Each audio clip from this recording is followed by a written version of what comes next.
Pak Luhut belum masuk ya? Oh ya, nggak apa-apa, nggak penting juga. Udah, nggak penting. Gua kira penting. Nggak penting Pak Luhut. Ya.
Assalamualaikum. Welcome back, selamat datang lagi di channel Babe Aldo bersama gue Babe Aldo, YouTuber receh yang tetap santuy, tetap akal sehat, kopinya belum ada. Ya tuan rumahnya kagak dibikinin kopi gue. Oke, alhamdulillah hari ini gue lagi di satu tempat di titik kota ya. Kita nggak bisa nyebutin lokasinya. Pokoknya ada lah gitu ya. Gue lagi ngumpul sama anggota MPR semuanya. Puterin. Oh, ya dada dong. Lu di channel gue aja.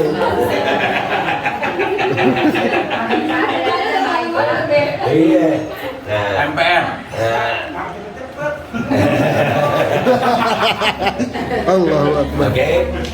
Nah, perkumpulan kita di sini itu karena ada anggota kita yang meninggal dunia. Mudah-mudahan beliau ditempatkan tempat terindah di sisinya. Amin ya Rabb. Dan beliau adalah pejuang yang memang luar biasa sehingga membuat kita ini makin bersemangat dalam perjuangan ini. Nah, melihat perkembangan aktivis sekarang ini ya, banyak sekali sudah. Kemarin April kita lihat ada beberapa aksi dari mahasiswa, dan ini MPR juga akhirnya melihat keadaan ini membuat MPR makin berkonsentrasi terhadap apa yang kita perjuangkan dari awal, yaitu stop mandatory. Dan untuk stop mandatory ini kita perlu kekuatan politik. Ya, kekuatan politik, karena ini kami maunya kita maunya masalah kesehatan ini nggak jadi masalah politik, tapi ternyata pandemi ini menjadi alat politik ternyata. Ya, menjadi alat politik kekuasaan, di mana PPKM dijadikan sebagai alat politik. Banyak itu yang menjadi alat politik. Sehingga melihat perkembangan seperti ini, apalagi ini udah mau dekat 2024, banyak yang memframing MPR ini, oh karena didanai sini ya.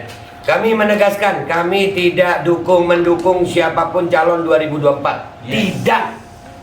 Ya. Ini perlu ada ketegasan. Kami tidak mendukung siapapun. Bahkan sekarang kami punya ide. Kami akan mengirimi surat untuk ajakan diskusi kepada tokoh-tokoh nasional yang ada kemungkinan untuk jadi calon di 2024, untuk ajakan diskusi masalah mandatori. Nih gua kasih contoh aja, kan sekarang yang lagi rame siapa? Pak Anies Baswedan. Kita akan surati Pak Anies Baswedan, kita ajak diskusi masalah mandatori. Pak Lanyala Mataliti, kita akan surati. Ibu Puan, kita akan surati. Ridwan Kamil, kita akan surati. Bapak Dharma Pongrekun, akan kita surati. Profesor Ihsanuddin Nursi, akan kita surati. Bahkan dari tokoh ulama nanti juga akan kita surati. Dan semuanya itu akan ada video bahwasannya kita udah menyurati. Jadi buat calon-calon 2024 kalau meminta suara dari MPR, Majelis Penderitaan Rakyat, berani dong ngomong stop mandatori. Jangan cuma ngomongin masalah infrastruktur aja. Ya, sampai hari ini 150.000 kurang lebih rakyat Indonesia meninggal karena pandemi, dan tidak ada satupun yang diotopsi. Bahkan sekarang sudah ada narasi pandemi baru, hepatitis, yang kemarin aja belum selesai kejahatan kemanusiaannya. Ya, karena di situ ada patut diduga interaksi antar obat, kesalahan pengobatan. Sampai hari ini belum ada kejelasan itu, baik dari BPOM, dari Menkes. Ini kita udah mau buru-buru. Yang satu banggain jalan tol, yang satu banggain air bersih, yang satu banggain stadion. Mandatori mana? Nggak ada yang berani ngomong mandatori. Jadi bagi MPR, insya Allah kita akan tetap fokus di mandatori, dan pergerakan MPR masih tetap mandatori. Lo penting lo mandatori ini, karena ini hak asasi manusia. Percuma kita bicara infrastruktur, kita bicara ekonomi, kalau hak asasi manusia untuk masuk ke dalam tubuhnya aja nggak bisa dijamin. Buat apa negara maju tapi hak asasi manusianya terzolimi? Itu nggak bisa diterima akal sehat. Dan kami bukan anti vaksin, justru kami membicarakan anti mandator ini supaya tidak ada pemaksaan orang untuk divaksin dan tidak ada pemaksaan orang untuk tidak vaksin. Yang mau vaksin silakan ambil. Pemerintah wajib menyediakan fasilitasnya, perawatannya. Dan yang nggak mau vaksin silahkan nggak vaksin. Jangan vaksin dijadiin syarat-syarat. Orang jadi dipecat takut, sebenarnya nggak mau vaksin, tapi karena takut dipecat jadi vaksin. Itu kemerdekaannya di mana? Jadi itu intinya pertemuan kita malam ini. Dan ini anggota MPR insya Allah istiqomah, persatuannya makin besar. Dan insya Allah MPR akan ada aksi sendiri juga, mandiri. Di PT UN kita sedang ada gugatan dengan Menkes dan Presiden. Ya, juga dari konten gue dari saudara Ted Hilbert sama Pak Tony. Kita akan kawal itu. Dan itu alhamdulillah membuat mau tidak mau akan terjadi diskusi adu data. Selama ini kan kita turun ke sana nggak mau mereka adu data. Nah, kalau pengadilan yang bilang, masa nggak mau? Nah, kenapa kita perlu aksi di PT UN? Supaya hakimnya tahu rakyat juga mendukung aksi ini, gitu. Jadi kita akan ramaikan PT UN dengan aksi-aksi MPR. Sampai ketemu di PT UN. Dan buat bapak-bapak tokoh nasional, ya, bersiaplah kami kirimin undangan. Kalau bapak nggak balas, ya percuma pak, bilang aja penakut. Iya. Kalau nggak berani ngomongin tentang mandatori, jangan jadi capres. Begitu ya? Bener ya? Buat MPR, kalau nggak berani ngomong mandatori, jangan jadi capres. Ya, giliran mandatori ngikut pusat, tapi giliran capres mau jadi. Omongin dulu mandatori, baru kita percaya. Kalau takut tentang mandatori, gua nggak percaya sama lu. Percuma, urusannya nanti ujung-ujungnya apa? Boneka elit global lagi lu. Dah, gua nggak percaya lagi sama boneka-boneka. MPR nggak percaya boneka. Boneka yang didandanin seolah baik, seolah ini, ternyata jadi antek elit global. Kita nggak mau. Kita mau Indonesia punya pemimpin yang punya jiwa nasionalis tinggi, yang punya rasa cinta yang besar kepada rakyat Indonesia. Dan yang paling utama, nggak jadi budak globalis.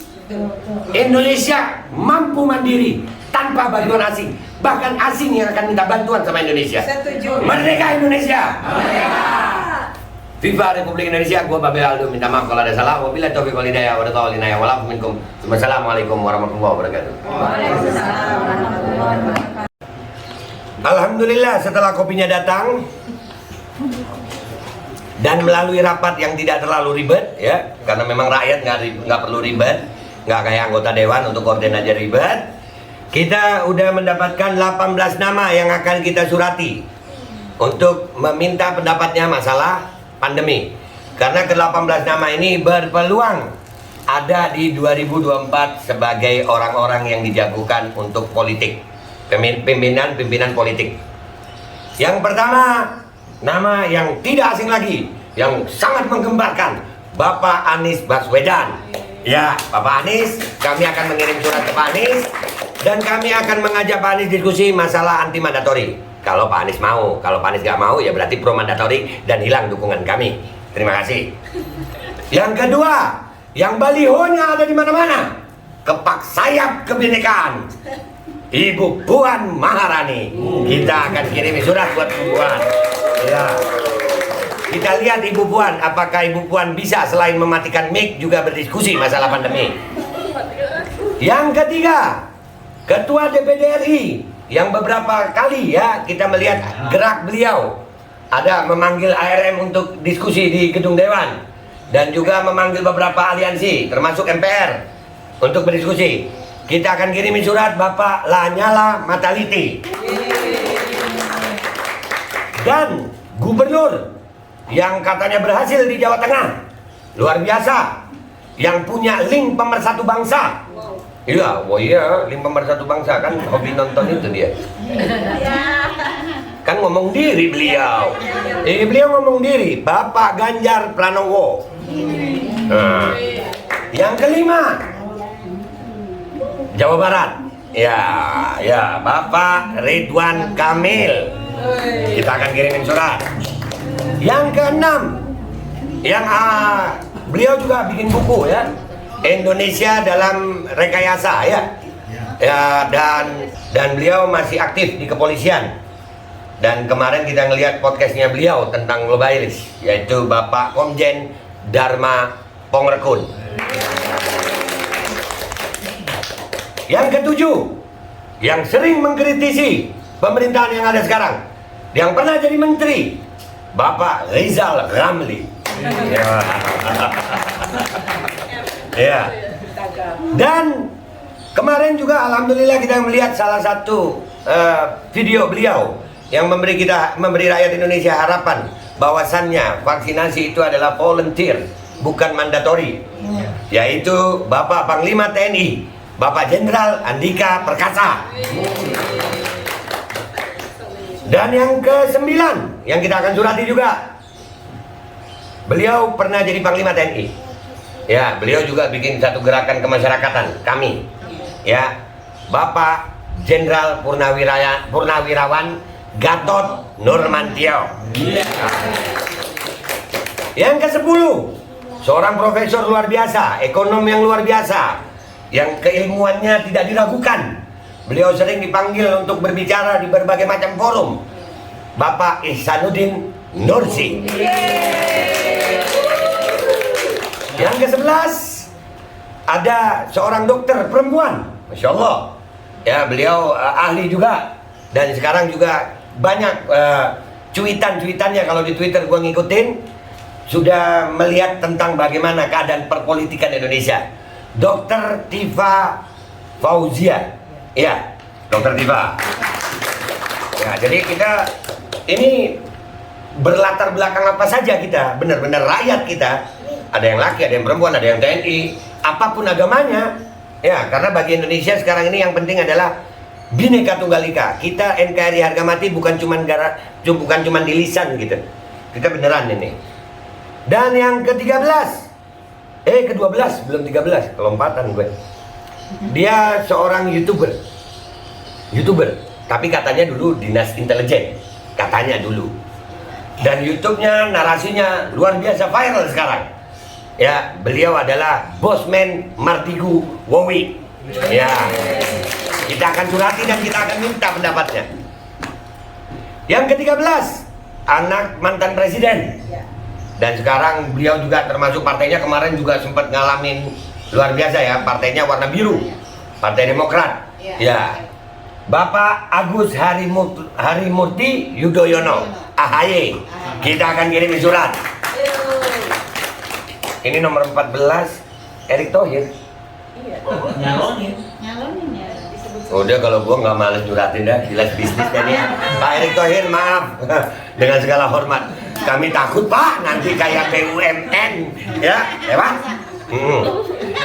Gua minta maaf gue. Iya, ntar akhirnya kita toilet gratis dapatnya. Aduh, ngopi gue. Aduh. Maaf ya Pak Erik. Ya, habisnya Pak Erik berapa kali di demo kagak mau nemuin sih ya. Apalagi disuratin. Di demo aja kagak mau nemuin. Dia cocok inian be, apa jadi RT kebun kosong deh. Jadi nggak di demo, Nggak di demo. Ya. Yang ke-15, pernah jadi calon wapres tapi gagal. Dan sekarang dia jadi menteri. tentang pariwisata ya. Iya. Bapak Sandiaga Uno, kita akan kirimin surat juga. Karena juga jadi pembicara bagi Indonesia di PBB barusan. Iya. Ya, kita akan kirimi surat itu. Yang ke-16, Prabowo Subianto. Yang jadi presiden. Bentar dulu. Bentar dulu. Gimana? Bentar dulu. Suratin lah. Bentar. Udah 2 kali gagal udah ya Pak ya. Udah ya istirahat. Ya istirahat. Yang ke-17. Ya Allah namanya Megawati. Gue takut nih mandatori di stop kita disuruh rebus-rebusan. Ya jangan deh ya. Kesian Bu Mega istirahat deh ya. Ya istirahat Bu Mega, insya Allah di akhir hidupnya insya Allah lebih bermanfaat ya kan ya. 18 Jokowi kita akan surati presiden, kita ajak diskusi masalah mandatori karena beliau presiden yang ada sekarang. Kalau Pak Jokowi berani mengucapkan bahwasannya mandatori ini salah 3 periode dah Pak. Ya ayo, kalau berani ngomong, iya mandatori saya kemarin salah, MPR akan dukung. Asal berani ngomong. Soalnya minta maaf Pak, kami tengarai Bapak sebagai presiden ini kayak nggak kuat Pak. Kenapa nggak kuat? Semua keputusan Bapak dilawan sama menterinya Bapak sendiri. Iya, nggak boleh ekspor batu bara, Luhut bilang boleh jadi. Nggak boleh ekspor CPO, ternyata dilarang jadi. Ya, jadi Pak Jokowi ya, mudah-mudahan begitu. Itulah ke-18 nama. Dan ada yang diseleksi ya tadi ya, ada beberapa nama, nggak usah baper yang diseleksi. Ada satu nama lagi yang terlupakan, tapi kita tetap akan surati tadi setelah kita sholat kita ingat. Nama beliau adalah Profesor Egy Sujana, kita akan surati. Siap. Pak Luhut belum masuk ya? Oh iya, nggak apa-apa, nggak penting juga. Udah, nggak penting, gua kira penting. Nggak penting Pak Luhut. Ya. Tadi yang sudah disebutin, kami akan kirimkan surat dan kami akan jadikan ada bukti-bukti otentik bahwasanya kita udah mengirimi surat. Dan kalau kalian tidak berani ngomongin mandatori, jangan pernah harap akan mendapatkan dukungan kami. Walaupun kalian bisa membangun istana di atas air. Karena bagi kami, hak asasi rakyat Indonesia yang merdeka itu yang paling utama. Stop mandatori. Terima kasih. Allah.